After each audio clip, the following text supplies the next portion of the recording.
Hey, it's day 6 of the 25 flavors of the same story challenge. Today I am recording at the very end of today. It's now 11:40 p.m. so I have only 20 minutes to finish this recording, and I mean, even if I upload it a little bit later, that's fine too, but I want to finish it within today because it's a daily challenge. Oops. So maybe today I don't talk too much. I will just go straight into the story. I will try to accept whatever comes up. Again, this is not scripted. Today's story is not scripted. Okay, let's get into it.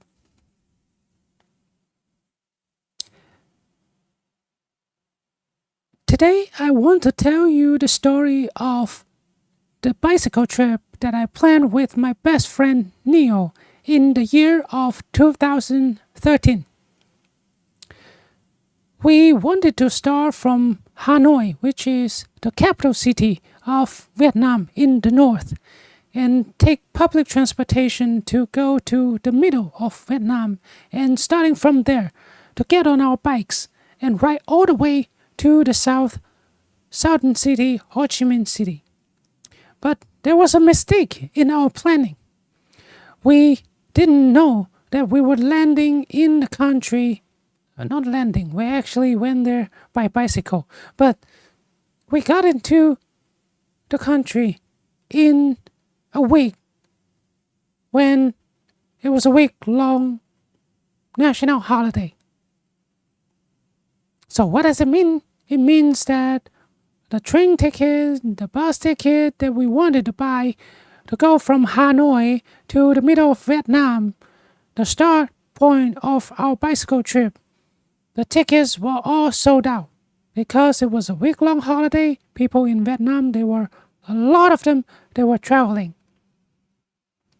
Now, what do? We asked a lot of people, and then we found out that there were some local or long-distance bus that could take us to Nha Trang, the city that we hopefully could start our bicycle trip from. So we went for that bus. But the bus, we saw it, it was very old. And it didn't have any air conditioning, and it didn't have a sleeping seat.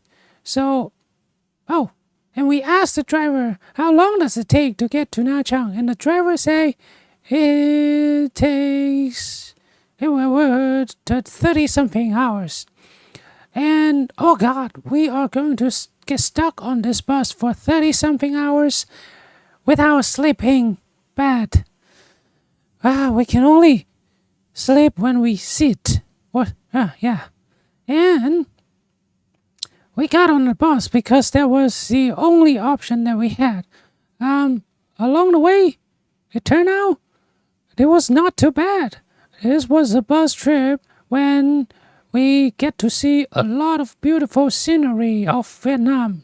The rice field on both sides of the road, and the mountains and the oceans, and just lovely people in all the towns.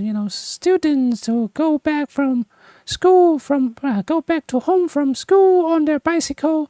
The farmers who are working in their rice fields, and the passengers, they were very lovely. One of the passengers who got on halfway, he had a cricket on his neck, but he didn't seem to care at all. And I don't think it's possible that he didn't know that there was a cricket on his neck, but he just didn't care.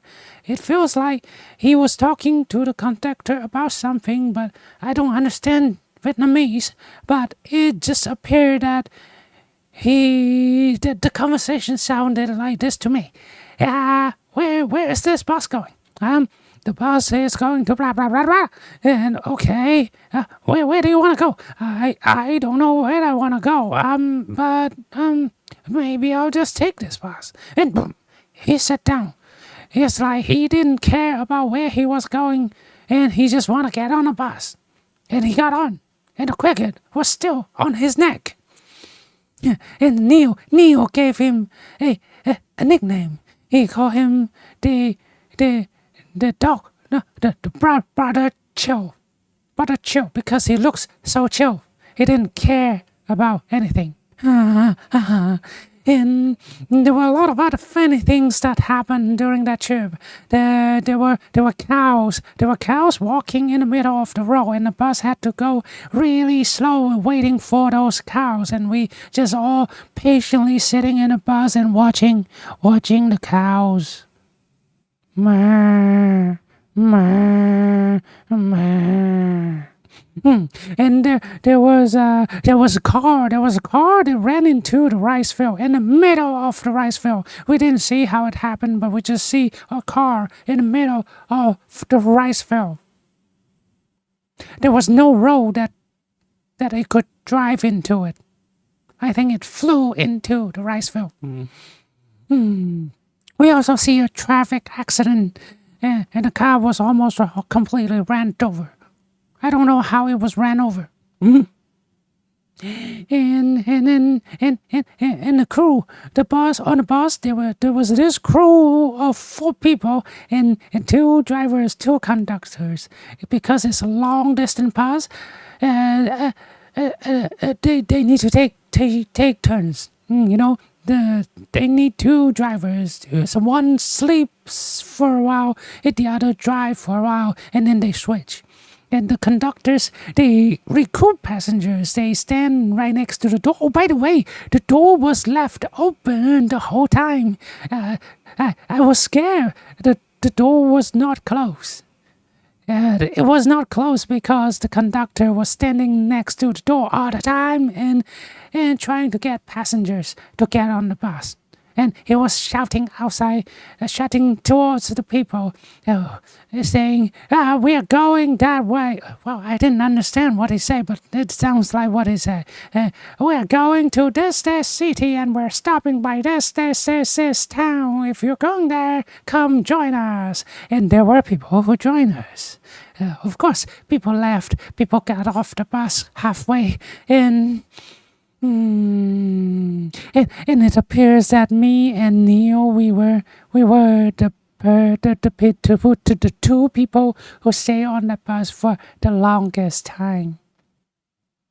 Yeah, and when we got to our destination, we felt a little bit sad because on the way, we have talked to the crew and we make friends. Well, we were not really friends, but we tell our stories to each other, and I think we built some good connections.